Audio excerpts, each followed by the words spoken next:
Yeah, that sounds good. Okay, good. So let's get started. Why don't you, if you could introduce yourself?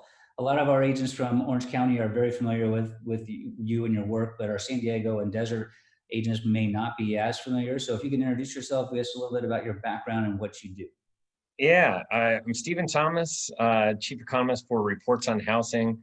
I have I started out in the real estate industry back in 1991, so I've been around the block for a while, and was a real estate agent, broker, helped run a company, and then got into tracking the overall housing market. I have a quantitative economics and decision sciences degree from UC San Diego in La Jolla. And I wanted to explain what was going on in the marketplace when people were scratching their heads. And there's nothing better than data. So I've been following data. I'm not a big fan of tracking closed sales because you can't really operate in an environment looking at closed sales because that's like looking in the past. Instead, I want to look forward. So I look at the inventory and I look at the that's active listings, and I look at demand, and I phrase demand as the last 30 days worth of pending sales. And from that, I can gauge exactly how hot the market is, how slow the market is, when we dip towards buyer's market, when it's getting a little bit too hot, which is kind of the market that we're in right now, a very, very hot market. So that's my background. A little personal stuff about myself. I have 9 kids. I'm a blended family. I brought 6, she brought 2. I adopted her, she adopted mine, and we have a baby as well. So that's a little bit about who I am and my background. I was actually going to ask you about that because I saw on your Facebook page 9 kids. Go, wow, that's that's pretty amazing, and kudos to you. That's great. What's the youngest? And you say you just had a baby, so So he's 2.5, and the oldest is 24. That's great. That's great. And everything in between. Yeah, and are they all home for the COVID pandemic? Yeah, well, we have 1 that's off at the University of Washington, 3 that live on their own, and we have 5 under the roof right now. Wow, I do my math right. I think that's 9. Yeah, good. So you mentioned that you have your business's reports on housing. I know you also do a Friday afternoon housing debrief, which will go in much more detail than we're going to go this morning. But do you want to put do a little plug for that? Yeah. So I have a housing report that comes out every other week. San Bernardino, Riverside actually come out next week. Crunch it came out this week, and we crunched the numbers last Thursday for that. Then we have Orange County, Los Angeles, and San Diego. That goes out this coming up week. So we alternate weeks. We just crunched the numbers last night. So and I like to do them on Thursdays because that's when the numbers look really good. So that's been my tradition. I've been doing it nonstop since 2004 for Orange County and since 2012 for San Diego. I have year-over-year data in all the markets, so we can kind of compare and contrast where we are right now and where we have been and where we're going. Right. So and then I have the housing debrief. That is at 3:00 every Friday, and I'm honing in on one thing. Today, this afternoon, I'm going to talk about affordability. Is affordability a problem? And I will dive in a little bit deeper. The short answer to that is no, and I'll show why. And and a lot of it has to do with where interest rates are today at 3%. I have to show you exactly what that means to affordability and how much of your payment, how much of your income goes towards payment. So I take a lot of medians and things like that to extrapolate out why it's so affordable in such a great time to purchase right now. Good. And I know we, our company, Pacific Sotheby's International Realty, and your company have done a deal where we're working closely together. You're providing content for us. We've then turned around that content and created marketing and media pieces for our agents to use. We just released those earlier in the week. Just want everybody out there to know that data, that information all came from Stephen. So we're pretty excited about having you on board with us and part of the team. And we hope to take your data and your insight and turn it into new business for our agents. So one question I have for you as we get started is on a macroeconomic level. This isn't specific to housing, but maybe you can help me understand something. This morning, a very positive report came out, a better than expected jobs report. 1.8 million new jobs were created, which beat the market expectations by over 300,000.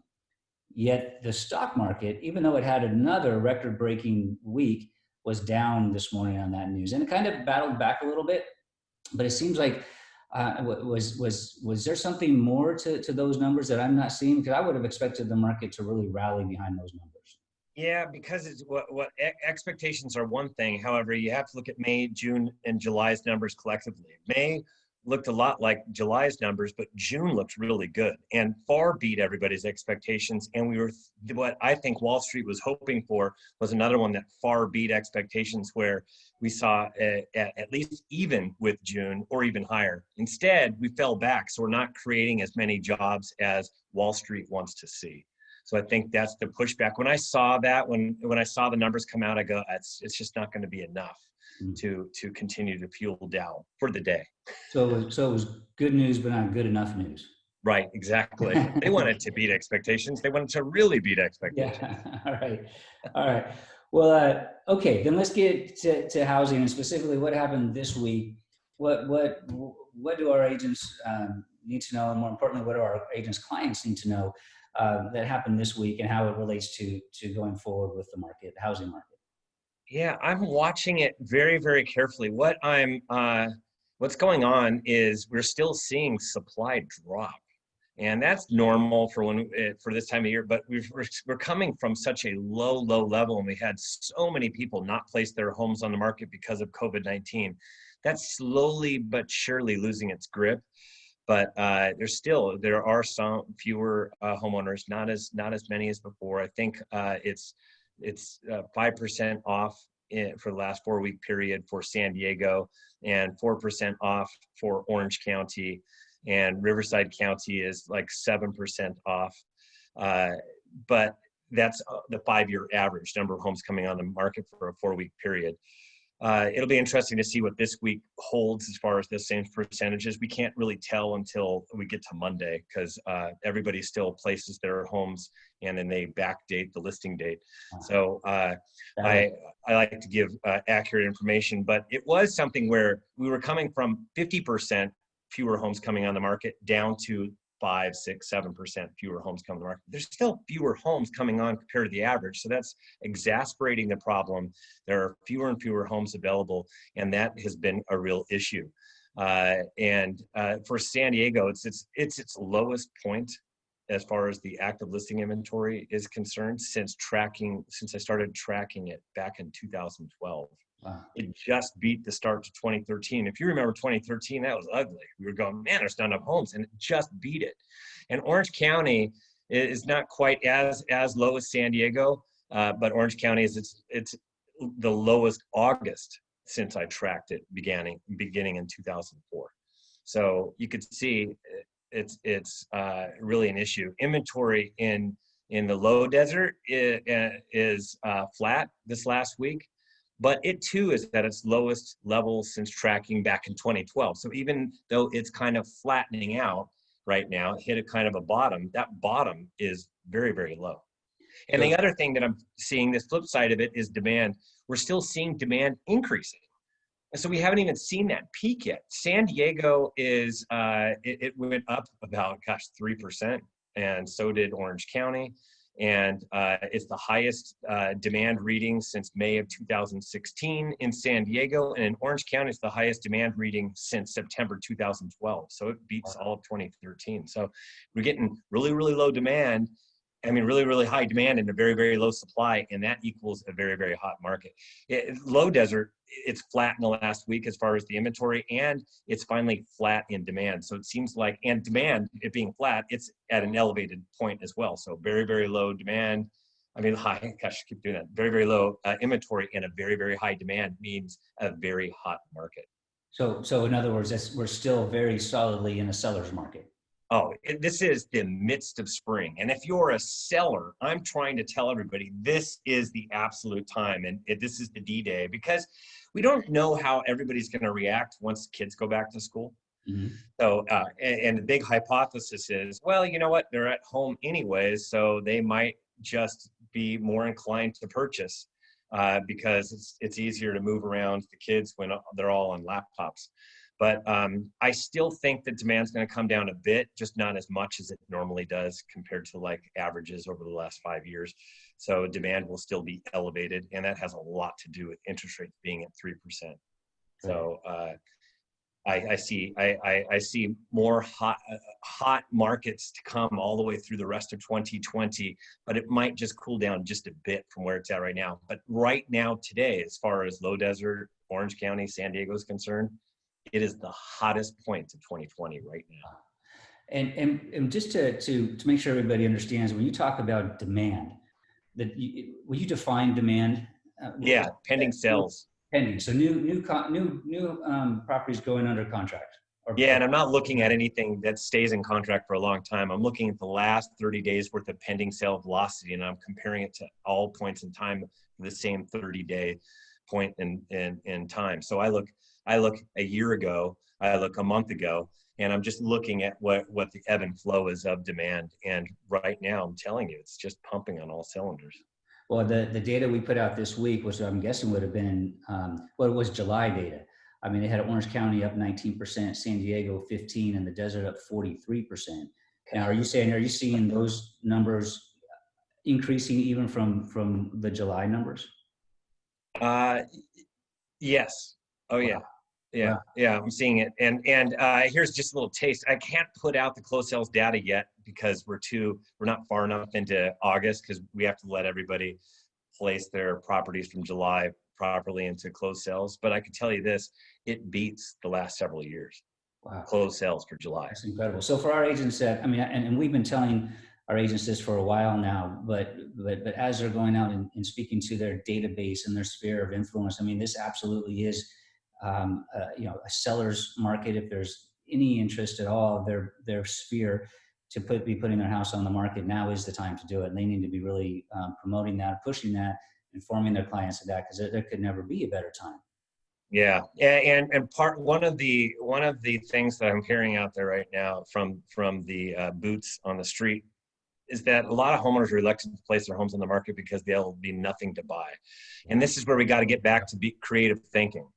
Okay, well, then we'll place your home on the market and we'll make it subject to finding another property. I mean, everybody's hungry for a new listing that comes on, even if they've got to go find another place to live and they have 30 days to go do it. Hey, you know what? That's 2 sales out of nothing. So I think we've got to start pushing the envelope along that area so that homeowners know there is a way to make a move. It's the same thing with buyers. Flip side of it is buyers don't know that they can put very little down. I talked to my hairstylist this last week. He was holding off on purchasing, and I told him, you don't have to put 20% down. He goes, what? You don't have to put down 20%? And that is the myth that's out there. So I go, you can do an 80-10-10 and you can get rid of PMI insurance. He goes, what is an 80-10-10? I mean, we've got to be the ones that educate our clients as to what's going on so we can make more deals happen. Good. Well, one more, my last question for you really is going back to another macroeconomic question. What are your personal predictions on whether the Republicans and the Democrats can get together and actually put a new stimulus package, on the president's desk? And if they can do it, what do you see that meaning for the short-term and long-term meaning 12 months down the road, housing market for Southern California? Well, our market's already juiced. I don't think we can juice it anymore. So that stimulus package, it will be coming. It's anybody's guess as to when they can hammer this thing out. So they'll hammer it out, and everybody, all the people that are unemployed will continue to get their unemployment. That's a story though that is more for renters than homeowners, because the number of homeowners that are taking advantage of that is not as great as renters, because there are still 120 million people that are employed, and the largest subset of that are homeowners. So we have to understand there will be a ripple effect in housing, just not nearly the what everybody's making it out to be. Instead, it's going to affect the rental end of things. So that's what we have to be mindful of, evictions and things like that to come. And that's more of what we want to see in that package is, holding off on evictions and working with people as much as possible. So as far as how that relates to again, our agents, is, I mean, that means reaching out to your clients that have investment properties, that have rental properties. They may be sellers in the near or short term. Yeah, yes, yes, for sure. But we also have, I've talked to plenty of people about their rentals, and rentals are flying off the market as well. So it just depends upon what you have, where it's located. The kids today, it impacts this younger generation up to 24 years old. That's a big subset of renters. They are really getting hit hard. Like 18% of all the they're down like 18% as far as their unemployment is concerned. So they're one of the biggest hit. As far as if you have a college degree, the difference between December to right now is only 2%. Unemployment. So that's not nearly what they're facing with 18 to 24-year-olds. So, but they're a very creative subset. They'll grab other people to help out with rent and things like that, and they'll shack up with other people. So I don't see it as big of it as an issue as some people are making it out, especially along the coast, San Diego, Orange County, as well as the low desert. They're not going to have it's not going to impact them as much. That's a lot of retirees and people that have the second homes. Those aren't going anywhere. Good, good. All right, well, Stephen, thank you very much. That was real helpful and informative. I want to remind everybody that this afternoon, your housing debrief can be, what time is that? 3:00, and you just navigate to SoCal Stephen. That's my personal page. I broadcast it live to everybody, so it goes out to the world. And then we're also going to see you next week on Wednesday. You'll be doing the monthly economic update with Mike Bianchi hosting it, and also you'll have my mom, Linnea Arrington, contributing to that meeting with her mortgage update. So I can't wait. That'll be a good panel, and we'll see you next Wednesday. Sounds great. Thanks, Brian. Thanks, Appreciate Steve. it. Have a great day. Bye. Okay. Bye-bye.